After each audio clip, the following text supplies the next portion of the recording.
Of course, that is an important message because up to now, many were afraid that he actually was going to threaten to use force to acquire Greenland. At the same time, I think it's very important to convey the same message as Norway, as many others have done for a long time now.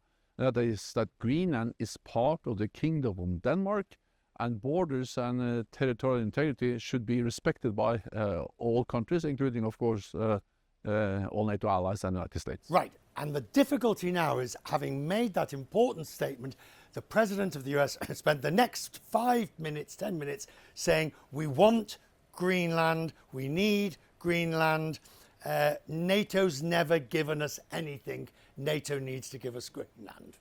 My most important message on that is that NATO has given the United States a lot. NATO has given for all these decades since 1949 enhanced security. NATO is good for Europe, but NATO is also good for the United States. The only time we have invoked Article 5 was after an attack on the United States, 9/11. And of course, the US is big, 25% of the world's GDP.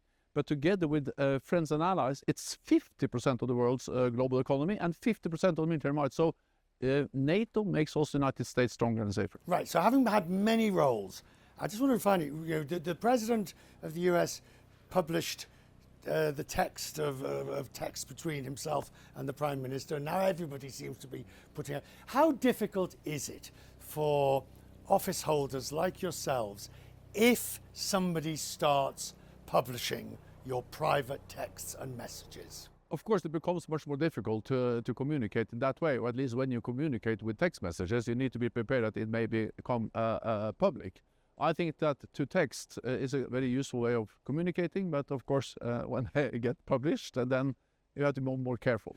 On this question of European economies, the economies of Europe are doing well. Christine Lagarde said that here. Norway is doing well. Norway is in a uniquely privileged position because of this vast sovereign fund that you have. Are you happy with where you are? Well, there are challenges also for the Norwegian economy. We have an aging population. We need to finance that with more pensions and more elderly care. But compared to many other countries, we are in a good position. Partly or mainly actually because a very large portion of the Norwegian people are working, and that adds to our growth, but also because of we have the Sovereign Wealth Fund. But the Sovereign Wealth Fund is actually something the Norwegian people created, because I have been Minister of Finance before, back in 1996, and at the beginning of that year we had zero money in the Sovereign Wealth Fund, and then we decided to save all the revenues and only use the financial return.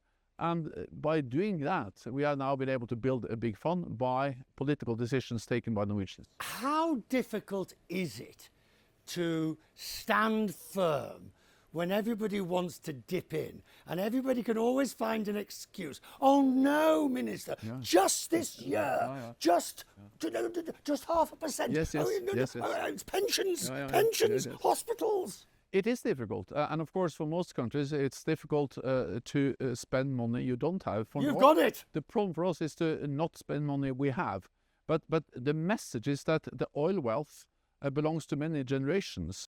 Choose your colour first, choose your colour. Red. Oh, he's telegraphing a message. The minister's clear.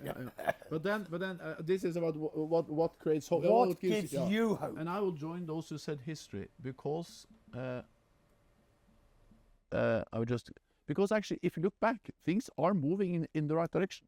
I just was together with Bill Gates in a panel where we addressed global health, and child mortality has gone down over the last decades. Life expectancy has gone up. More people can read and write than ever before.